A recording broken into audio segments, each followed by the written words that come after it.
Hi there, welcome to tamebaytv. It's Dan Wilson here, one of the editors of Tamebay, and just doing one of those little video roundups looking at the big stories in marketplaces, e-commerce, and the like. I hope you've had a good few weeks in August, and you're gearing up for the August bank holiday coming up this weekend.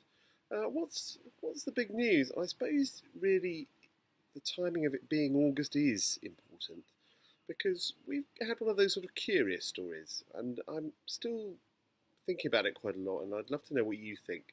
But it's sort of Friday before last, about 9 days ago, the Chancellor of the Exchequer in the UK, that's the British Finance Minister, he made a comment about how he wanted to see an online sales tax, an Amazon tax. Now, we've no idea what he means by this, incidentally. He's been very unclear, no firm details have been revealed, no actual plan.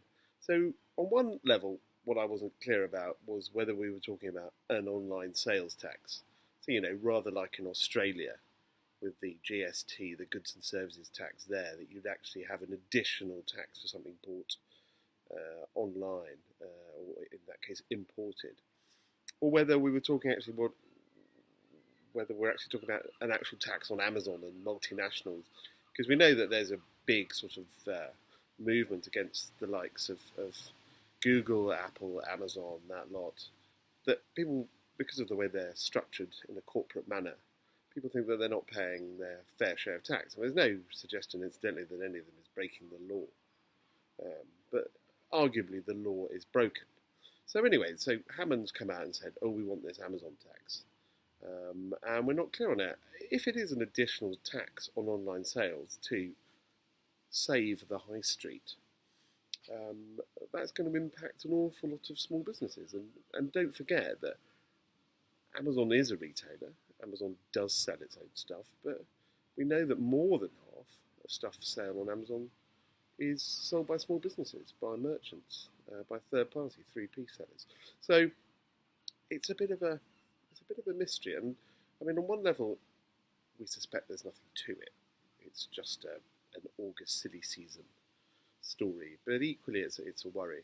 And I'm not sure it necessarily does save the high street on any level. I mean, if you wanted to really help out communities, your local high street, government could put other measures in place quite easily. It can encourage local councils on all sorts of measures. But I mean, the one which immediately springs to mind is a reduction in business rates, which we well know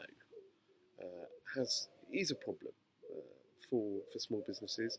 We also know that it actually hurts small businesses rather more than it hurts big businesses. And anyway, even if you're selling online, you could very well be paying plenty of business rates already. So it's not that actually small businesses selling online are evading their responsibilities. But again, we worry that this is about bashing Amazon for an easy August headline. Anyway, we'll see what pans out. We'd love to know what you think. Lots of other news going on, lots of other Amazon news, lots of expansion. Are they buying cinemas? Are they buying Homebase? They're getting involved in insurance. All of that's panning out. And don't forget, we've got our marvellous position papers. So there are deep dive thought pieces looking at the biggest news in e-commerce and selling online of relevance to merchants. So if you want some holiday reading, they're free to download.